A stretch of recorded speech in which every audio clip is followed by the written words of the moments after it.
Sekarang aku baru sedar, waktu kecil, walaupun hidup kita tak pernah mewah, tapi perut aku tak pernah lapar.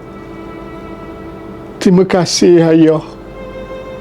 Kadang-kadang engkau garang, tapi sebab garang itulah aku jadi orang. Terima kasih, Ayah. Kadang-kadang aku buat-buat sakit sebab tak nak pergi sekolah. Tapi Ayah buat-buat sihat sebab nak pergi kerja. Semata-mata nak tengok anak-anak Ayah berjaya.